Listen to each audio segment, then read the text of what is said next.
घर को सजाएं। इन दिनों आर्ट पेंटिंग वाले कुशन्स भी चलन में हैं। एथनिक टच चाहिए तो पुरानी बनारसी साड़ी या एंटीक दुपट्टे के कुशन्स कवर बनाएं। अंडे के छिलके पर आप पेंटिंग करके खूबसूरत सी डॉल या चेहरा या कोई भी आकृति तैयार कर घर को नया रूप प्रदान कर सकते हैं। आप आंतरिक सज्जा के लिए जूट का भी प्रयोग कर सकते हैं। जूट के कुशन को आप एप्लिक वर्क और ब्लॉक प्रिंट से सजा सकती हैं। जूट से आप अपनी कल्पना शक्ति से डाइनिंग टेबल मैट तैयार कर सकती हैं।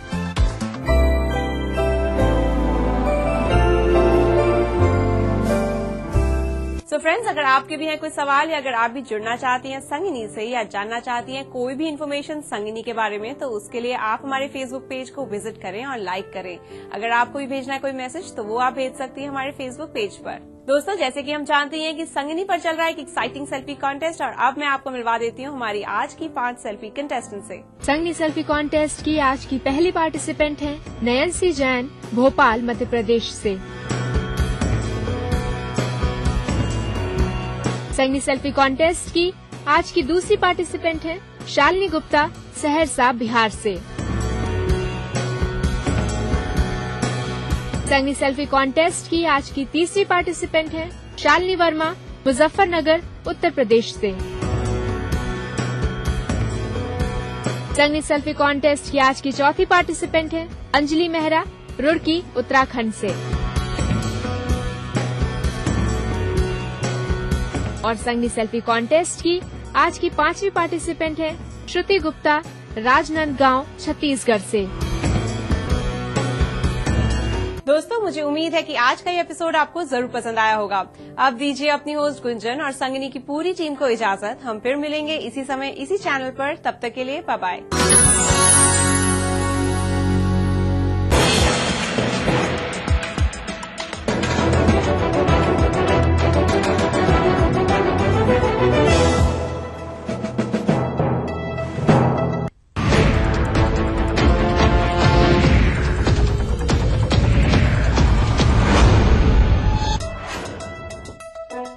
पृथ्वी को बचाने की मुहिम में पीएम मोदी ने दुनिया को दिया सोलर एनर्जी इनिशिएटिव का मंत्र। कहा, पर्यावरण के मुद्दे पर न्याय की जरूरत। पेरिस में भारत पाक के रिश्तों पर जमी बर्फ पिघली। पीएम मोदी ने नवाज से मिलाई हाथ। तकरीबन 2 मिनट तक हुई बातचीत। सबसे बड़ा सवाल, मुलाकात हुई, क्या बात हुई? पीएम मोदी ने पेरिस में जलवायु परिवर्तन पर किया दुनिया को आगाह। भारत की देन नहीं है ग्लोबल वार्मिंग। इंडियन पैवेलियन के उद्घाटन के मौके पर रखी बात। हंगामे के बीच दिल्ली विधानसभा में जन लोकपाल बिल पेश। बाहर होता रहा जबरदस्त प्रदर्शन। योगेंद्र और प्रशांत भूषण ने कहा, बेवकूफ बना रहे हैं केजरीवाल। दिल्ली में दिखी केजरीवाल की असहिष्णुता। जन लोकपाल बिल का विरोध कर रहे बीजेपी विधायक विजेंद्र गुप्ता को मार्शलों ने घसीटकर बाहर निकाला। सीपीएम सांसद मोहम्मद सलीम के बयान पर लोकसभा जाम। सलीम ने गृहमंत्री राजनाथ पर हिंदू शासक मिलने जैसा बयान देने का लगाया था आरोप। दिल्ली से गिरफ्तार आईएसआई एजेंट पर दिल्ली पुलिस का सनसनीखेज खुलासा। पाकिस्तान हाई कमीशन से कैफियतुल्लाह को मिल रही थी मदद। फैन को थप्पड़ मारने में गोविंदा को सुप्रीम कोर्ट से फटकार। कहा, फैन से मांगे माफी, रियल लाइफ की बातों को नहीं उतारें रियल लाइफ में। यूपी के मुजफ्फरनगर में पंचायत का तुगलकी फरमान। पशु चोरी की आरोपी महिला को भरी पंचायत में मारे 5 जूते। 7,000 रुपए का लगाया जुर्माना। तमाशबीन बने रहे ग्रामीण। बढ़ती महंगाई के बीच आम आदमी को मिली थोड़ी राहत। डीजल 25 पैसे तो पेट्रोल 58 पैसे प्रति लीटर हुआ सस्ता। घटी दरें आज से लागू। इंद्राणी मुखर्जी के पति पीटर मुखर्जी की कल तक के लिए बढ़ी सीबीआई कस्टडी। शीना बोरा मर्डर मामले में है आरोपी। जीडीपी ग्रोथ रेट में भारत ने चीन को दी पटखनी। दूसरी तिमाही में भारत का ग्रोथ रहा 7.4%, जबकि चीन 6.9 पर अटका।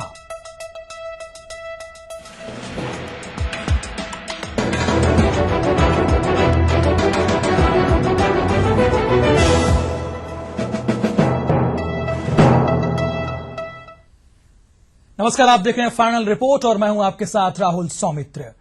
प्रधानमंत्री नरेंद्र मोदी ने क्लाइमेट चेंज समिट में दुनिया को सोलर एनर्जी का मंत्र दिया है। समिट को संबोधित करते हुए पीएम मोदी ने दुनिया को सोलर एनर्जी इनिशिएटिव की ओर ध्यान दिलाया है और कहा है कि पर्यावरण के मुद्दे पर न्याय की जरूरत है ताकि ऐसा ना हो कि कुछ लोगों के फायदे के लिए तमाम लोगों का नुकसान हो। उन्होंने ये भी कहा कि विकास के लिए स्वच्छ ऊर्जा का प्रयोग होना चाहिए।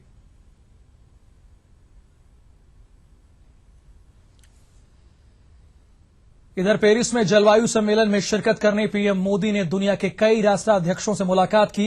पीएम ने पेरिस में फ्रांस के राष्ट्रपति फ्रांसवा ओलांद, पाकिस्तान के पीएम नवाज शरीफ, पंजाब के पीएम शिंजो आबे से भी मुलाकात की। इन नेताओं के अलावा मोदी ने अमेरिकी राष्ट्रपति बराक ओबामा से भी मुलाकात की। इस मुलाकात में कई मुद्दों पर चर्चा हुई।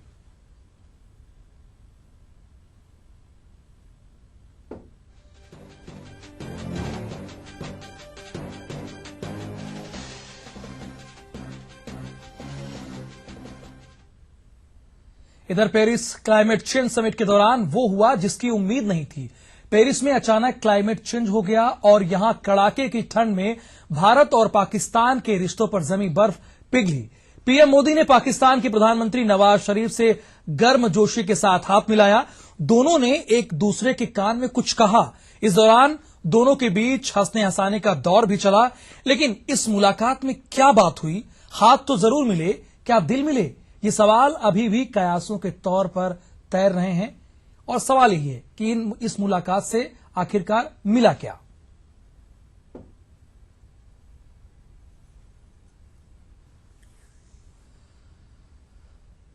कुछ और खबरों का रुख करेंगे। बढ़ते प्रदूषण के कारण जलवायु के मिजाज में हुए परिवर्तन ने दुनिया के अस्तित्व पर खतरा बढ़ा दिया है। लिहाजा पृथ्वी को बचाने के लिए पेरिस में दुनिया के तमाम दिग्गज नेता मंथन कर रहे हैं। आइए जानते हैं आखिर इस मंथन की आखिरकार जरूरत क्यों पड़ी।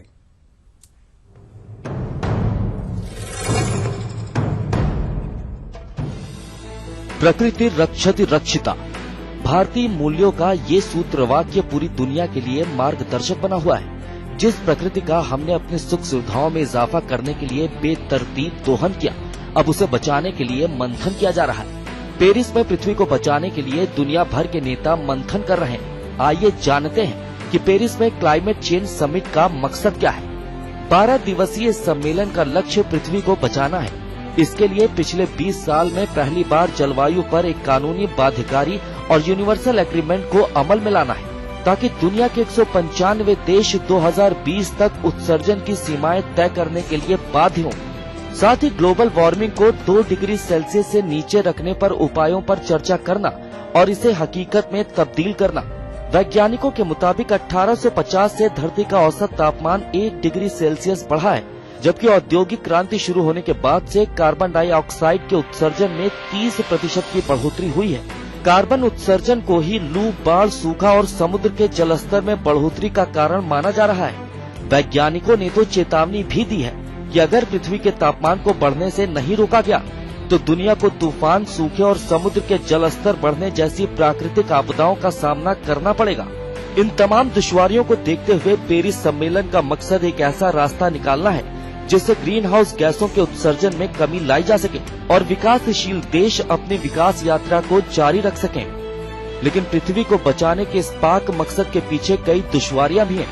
विकसित और विकासशील देश अपने अपने हितों को लेकर 2 राहों पर खड़े हो जाते हैं। विकासशील देशों का मानना है कि विकसित देश कार्बन उत्सर्जन ज्यादा करते हैं, पृथ्वी को हानि उनके उद्योगों से ज्यादा हुई है, लिहाजा उन्हें कम कीमत पर प्रौद्योगिकी उपलब्ध कराकर ग्लोबल वार्मिंग से लड़ने में कारगर भूमिका निभानी चाहिए। इन तमाम विरोधाभासों के बीच पेरिस जलवायु सम्मेलन से काफी उम्मीदें हैं। Bureau report, ETV news.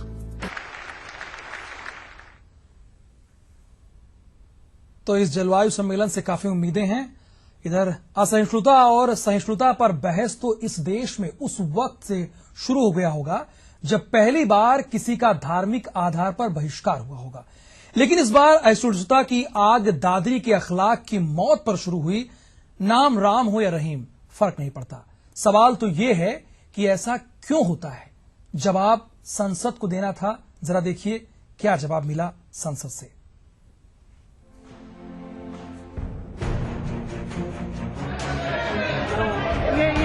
चलेगा? I am sorry, house stands adjourned to meet again at 2:05. Lok Sabha 2:05 तक स्थगित. लोकसभा 3:15 तक स्थगित. लोकसभा 4 बजे तक स्थगित. लोकसभा के स्थगन की हर कहानी बताएंगे, हंगामे की हर तस्वीर दिखाएंगे, लेकिन उससे पहले याद कीजिए अखलाक को, उस अखलाक को जिसकी मौत पर असहिष्णुता की आग भड़क उठी, जिसकी मौत पर राष्ट्र सम्मान वापस लिए गए, जिसकी मौत पर सितारों ने देश छोड़ने की बात की. अखलाक क्यों मरा करते हैं, इसी सवाल के जवाब के लिए संसद में बहस की शुरुआत हुई थी और पूरा देश इंतजार करता रहा उस जवाब का. अखलाक को क्या इंसाफ मिला? जवाब देने के लिए सबसे पहले अपनी सीट से उठे सीपीएम सांसद मोहम्मद सलीम साहब. First Hindu ruler after 800 years. जब आप इलेक्शन मीटिंग के बाद, इलेक्शन के विक्ट्री के बाद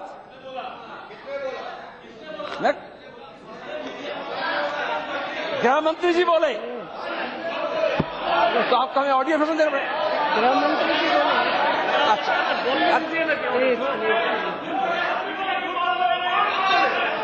अच्छा वो अच्छा है तो वो खड़े होकर बोल दे कि हम ऐसा नहीं बोले, फिर बाकी हम देखेंगे.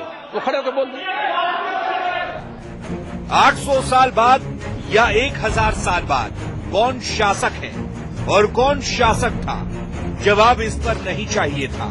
जवाब चाहिए था अखलाक क्यों मरा करते हैं. लेकिन सलीम साहब बहस कहीं और ले गए.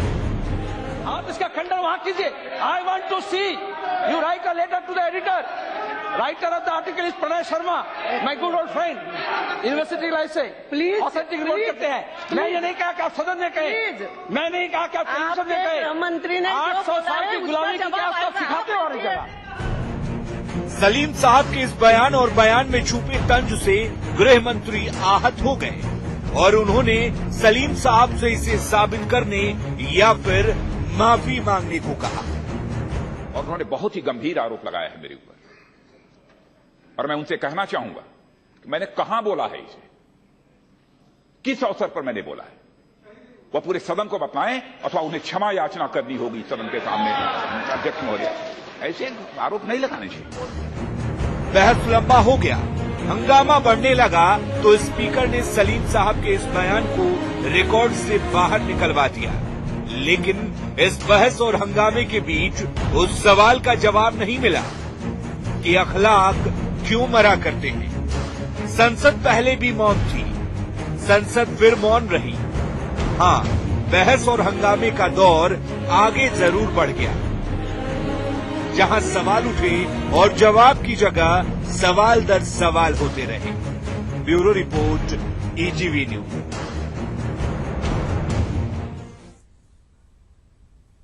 इनटॉलरेंस के सवाल पर लोकसभा में जो बहस शुरू हुई, उस बहस को सीपीएम नेता मोहम्मद सलीम ने भटका दिया.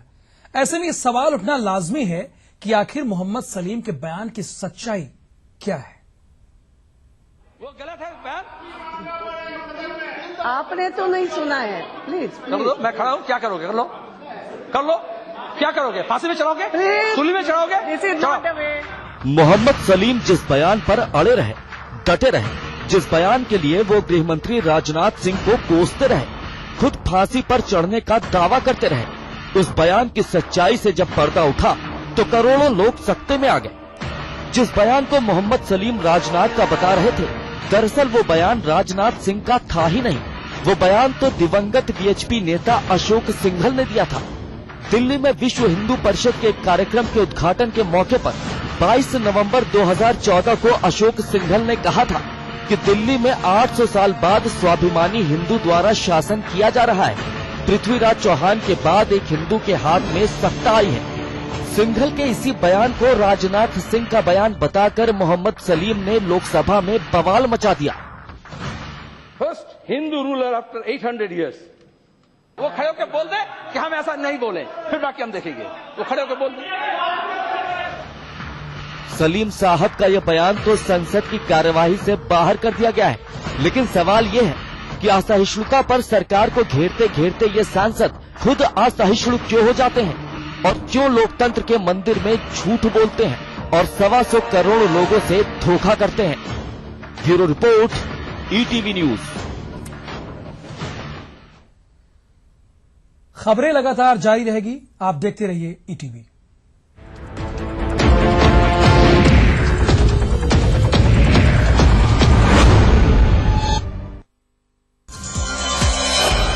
नरेंद्र मोदी को चुनाव में जो जबरदस्त बहुमत मिला है, उस जिम्मेदारी को वो अच्छी तरह समझते हैं और इसलिए इस बार वे सरकार चलाने के बजाय देश चलाने की बात करते हैं। मुझे मनमोहन सिंह जी की तरह सरकार चलाने में इंटरेस्ट कम है, देश चलाने में इंटरेस्ट ज्यादा है। क्या भूमिका प्रियंका जी की होगी? जो भी वो करना चाहती है उसको मैं उसमें सपोर्ट करूंगा, मगर अंत में डिसीजन उसका है, जिंदगी उसकी है, बड़ा भाई हूं और जो भी वो करना चाहेगी मैं उसको सपोर्ट करूंगा। मीडिया में मेरे कुछ साथी शायद डरे हुए हैं कि आने वाले दिनों में फ्रीडम ऑफ एक्सप्रेशन कर्टेल हो जाएगी उनके आने से। मीडिया ने काफी कुछ कहा है मोदी जी के लिए, क्या हो गया है?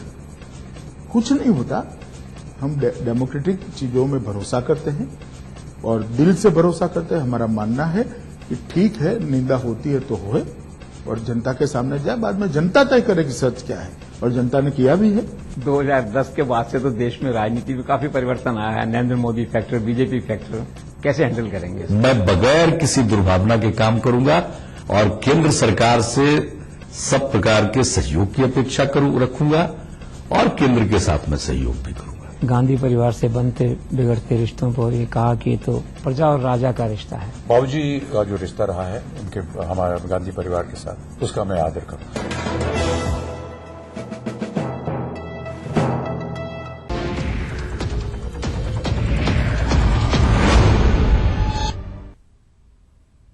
ब्रेक बाद आपका स्वागत है। बिहार की मधेपुरा इलेक्ट्रिक लोकोमोटिव फैक्ट्री और मढ़ौरा में डीजल लोकोमोटिव फैक्ट्री को लेकर दिल्ली में कॉन्ट्रैक्ट पर एग्रीमेंट हो गया। इस मौके पर केंद्रीय वित्त मंत्री अरुण जेटली और केंद्रीय रेल मंत्री सुरेश प्रभु समेत कई केंद्रीय मंत्री और नेता मौजूद रहे। बिहार को केंद्र सरकार की ओर से बड़ा तोहफा मिला है, जिसके बाद मधेपुरा की इलेक्ट्रिक लोकोमोटिव फैक्ट्री और मढ़ौरा की डीजल लोकोमोटिव फैक्ट्री का निर्माण अब मेक इन इंडिया के तहत होगा। इसके लिए दिल्ली में कई केंद्रीय मंत्रियों की मौजूदगी में कॉन्ट्रैक्ट एग्रीमेंट पर दस्तखत हुए। इन दोनों प्रोजेक्ट पर 40,000 करोड़ रुपए खर्च किए जाएंगे। I think this is one step which has been taken by the Indian Railways, which is literally going to benefit everyone.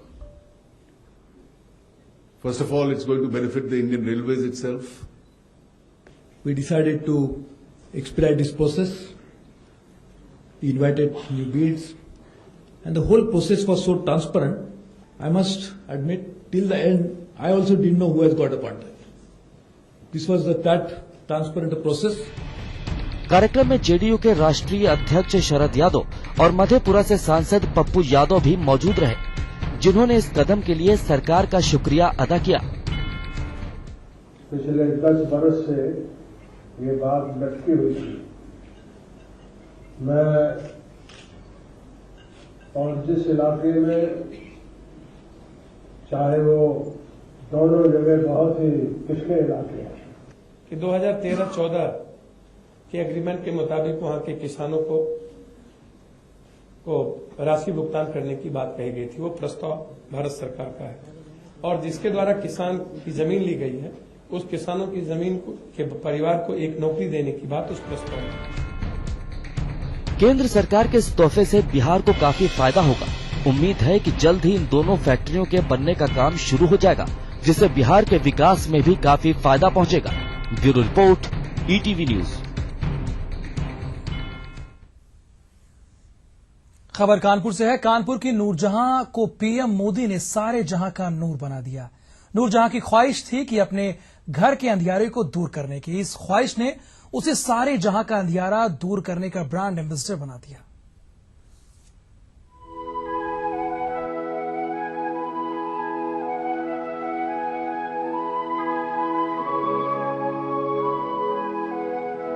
Noor Jahan, ये नाम है कानपुर की रहने वाली इस औरत का। अपने कच्चे आशियाने से इस जहां को रोशन करने की ख्वाहिश है नूरजहां की।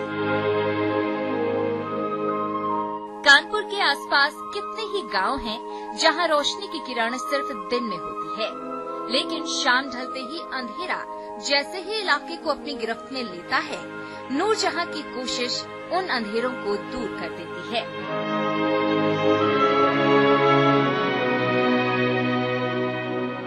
नूरजहां जी, कहां से आपके जहन में ये बात आई कि घर घर रोशनी पहुंचानी है? ये घर घर रोशनी हमको समित भारती से मिली है, तो समित भारती ने हमको दिया है, तब हमने ये किया आएगा। घरन घरन सब लाइटें जा रही हैं रोशनी के लिए। ठीक सुना आपने, 3 साल पहले नूरजहां को सोलर पैनल की सरकारी मदद मिली थी। इसके सरीखे न जाने कितने ही थे जिन्हें सोलर पैनल की सरकारी सौगात मिली, लेकिन कोई भी ऐसा न निकला जो उसकी मदद से किसी और के घर को रोशन करने का सपना देखता। लेकिन इसी समाज में ये औरत भी थी जिसके जहन में ये ख्वाहिश आई और फिर वक्त के साथ वही उसके जीने का जरिया भी बन गया। मोदी जी ने आपको रेडियो में आपके बारे में बताया, तो कैसा अब आपको लग रहा है और क्या आप उन महिलाओं के लिए कहना चाहते हैं जो घर में बैठती हैं? उनको महिलाओं को भैया सब कुछ ऐसे उनको भी मिलना चाहिए, लेकिन उनको धन्यवाद देगा कि सबको करें ऐसे, जैसे हमारे लिए तारीफ है ऐसे सबको तारीफ करें। वो किसी और के घर को रोशन करने को जिंदगी का मकसद बनाने वाली नूरजहां की नेक नियति अब कानपुर के सेवली की सरहद पार कर चुकी है। नूरजहां के जज्बात की चर्चा तो अब देश के प्रधानमंत्री नरेंद्र मोदी के मन की बात में हो चुकी है। इस शोहरत से नूरजहां खुश तो है, लेकिन ख्वाहिश अभी थमी नहीं है।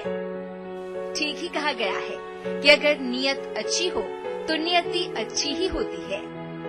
वाकई नूरजहां की सोच समाज के लिए बेमिसाल है। Bureau report, ETV news.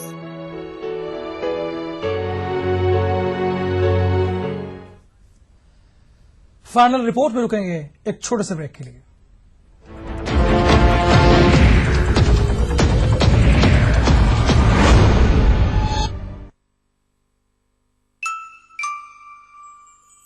इतिहास कहता है कि वेद पुराण की रचनाओं से लेकर शासकीय निपुणताओं में महिलाओं ने अद्भुत योगदान दिया है। अतीत के पन्ने बताते हैं दुनिया के हर हिस्से में बेटियों को देवी का सम्मान मिलता रहा है। फिर क्यों सीता को अग्नि परीक्षा, द्रौपदी का चीरहरण और कोख में कत्ल, न जाने कितने सवाल, लेकिन माकूल जवाब एक। ये तस्वीर एक तरफा है, हम आपको दूसरी तस्वीर दिखाएंगे। अंकुरों से कल्पवृक्ष बनती बेटियों से मिलवाएंगे। मीना शर्मा के साथ देखिए अब के बरस मोहे बेटिया ही दीजो।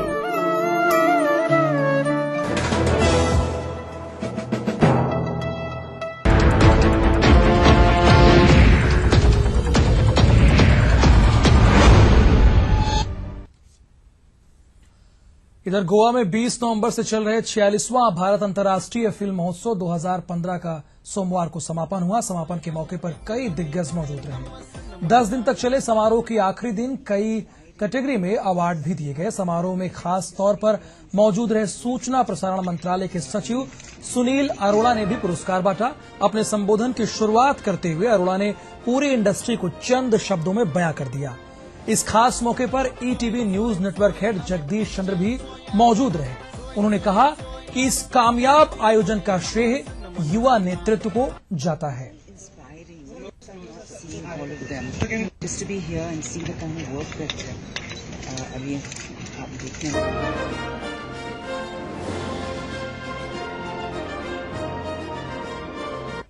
छियालीसवें इंटरनेशनल फिल्म फेस्टिवल के समापन के अवसर पर मैं सूचना एवं प्रसारण मंत्रालय को इसके लिए बधाई देता हूं। पिछले एक सप्ताह से गोवा के लोगों ने, गोवा के दर्शकों ने बहुत ही शानदार फिल्में देखी। 400 से ज्यादा फिल्मों का यहां प्रदर्शन हुआ। फिल्म बाजार बाकायदा बना। अरुण जेटली ने इसका उद्घाटन किया। आज सूचना प्रसारण राज्य मंत्री ने इसका समापन किया। सूचना सचिव सुनील अरोड़ा की देखरेख में ये सारा कार्य हुआ। गोवा की सरकार ने भी इस आयोजन की तारीफ की है। मुझे आशा है कि इस फेस्टिवल के आयोजन से गोवा में भारतीय फिल्मों के प्रचार प्रसार में और सूचना और प्रसारण मंत्रालय के प्रचार प्रसार में काफी सहायता मिलेगी और मौजूदा सरकार की जो लोकप्रिय नीतियां और कार्यक्रम हैं उन्हें भी गोवा में आगे बढ़ाने में इस कार्यक्रम से सहायता मिलेगी। मैं ये आशा करता हूं कि अगले वर्ष भी सूचना प्रसारण मंत्रालय इसी तरह का एक शानदार फिल्म फेस्टिवल देश के किसी भी हिस्से में आयोजित करे। हवादस से उलझकर मुस्कुराना मेरी फितरत है, मुझे दुश्वारियों में अश्क बरसाना नहीं आता। So this industry is full of such people who really rose to the occasion, who stood the test of time and who have now become iconic figures in India and abroad. I'll not take too much of your time. You are here to see the festival, to see the program.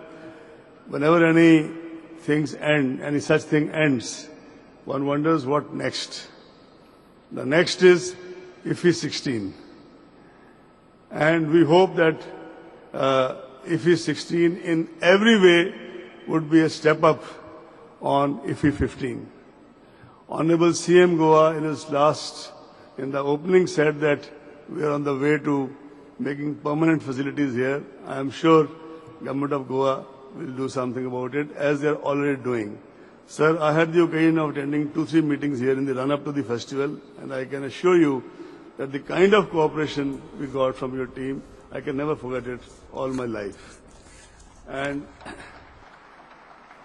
before we end, I think it's better to end on a slightly poetic note. इस तरह फूट कर नहीं रोते, जान सी चीज यूं नहीं खोते, जिंदगी है तो फिर भी आएंगे, बात बिगड़ी हुई बनाएंगे, मिसरा मीर पढ़ के फरमाया, फिर मिलेंगे अगर खुदा लाए। इधर 46वें अंतर्राष्ट्रीय फिल्म महोत्सव के समापन मौके पर केंद्रीय सूचना और प्रसारण राज्य मंत्री राज्यवर्धन सिंह राठौर से खास बातचीत की हमारे संवाददाता नीरज पांडे ने। 46वें गोवा फिल्म फेस्टिवल का समापन हो गया। हमारे साथ बात करने के लिए हैं कर्नल राज्यवर्धन सिंह राठौर साहब। राठौर साहब, 46वें का समापन हो गया, अब 47वें की बारी। देखिए, अंतर्राष्ट्रीय फिल्म फेस्टिवल जो होता है, पूरे देश विदेश से फिल्में आती हैं। करीब 90 देशों से यहाँ फिल्में आई, 720 एंट्रीज थी और करीबन 380 शो हुए, जिसके अंदर 80,000 लोगों ने उसको देखा। देश विदेश की जब फिल्में आती हैं तो उनके देश के बारे में सीखने को मिलता है और एक्सपर्ट्स आते हैं पूरी दुनिया भर से, तो उनसे भी सीखने को मिलता है। तो बहुत बढ़िया एक प्लेटफॉर्म है हमारी ऑडियंस के लिए भी और फिल्म निर्माताओं के लिए भी कि सब एक जगह बैठ के सवाल कर सकते हैं डायरेक्टर, प्रोड्यूसर्स के साथ, एक्टर्स के साथ। तो बहुत बढ़िया एक माहौल है। गोवा वैसे ही बहुत सुंदर जगह है टूरिज्म के लिहाज से, तो दुनिया भर से लोग आने की यहाँ कोशिश करते हैं और साल बे साल जब ये होगा तो ये अपने साइज में बढ़ता जाएगा। आज भी ये पूरी एशिया के अंदर सबसे बड़ा फेस्टिवल है। बहुत कम समय में मिनिस्ट्री ने इतना बड़ा कार्यक्रम ऑर्गेनाइज किया। कहा जा रहा था कि शायद पिछले साल की तुलना में इतना सक्सेस न मिले, लेकिन ये ग्रैंड सक्सेस मिली, सब लोगों की सराहना मिली। इंटरनेशनल जो आर्टिस्ट थे उन लोगों ने सराहा। इसको किस रूप में लेंगे? बहुत बढ़िया कोऑपरेशन है गोवन गवर्नमेंट के साथ और आईएनबी मिनिस्ट्री के साथ, और ये उसी कोऑपरेशन का नतीजा है कि ये बेहतरीन एक शो हम कर पाए और इसको और बेहतर बनाएंगे और बढ़िया निर्माताओं को लाने की कोशिश करेंगे और लोगों को जोड़ने की कोशिश करेंगे। इस बार हमने न्यू मीडिया की वजह से हमने लाइव स्ट्रीम करी कॉन्फ्रेंसेस। हमने जो कॉन्वर्सेशंस थी डायरेक्टर, प्रोड्यूसर्स और ऑडियंस के साथ, उसको हमने लाइव स्ट्रीम करा। ऐसे कई नई कोशिशें होती रहेंगी। इधर दिल्ली विधानसभा में केजरीवाल सरकार की सहिष्णुता की तस्वीरें तो आपने देख ली, सड़क की तस्वीरें भी देख लीजिए और खुद ही तय कीजिए कि केजरीवाल कितने सहिष्णु हैं। ये दो तस्वीरें केजरीवाल की असहिष्णुता की गवाही देने के लिए काफी हैं। स्वराज अभियान और बीजेपी के कार्यकर्ताओं का ये प्रदर्शन केजरीवाल की उस मनमानी के खिलाफ है जिसके ये शिकार हैं। पहली तस्वीर बीजेपी के विरोध प्रदर्शन की है। बीजेपी कार्यकर्ताओं ने सोमवार को विधायक ओपी शर्मा के दिल्ली विधानसभा में सस्पेंशन के खिलाफ केजरीवाल का पुतला फूंका और उनके खिलाफ जमकर नारेबाजी की।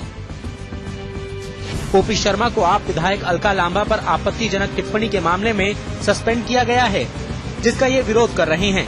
विरोध प्रदर्शन के दौरान विधायक ओपी शर्मा ने जन लोकपाल का मसला भी उठाया और केजरीवाल पर निशाना साधा। ये जोकर का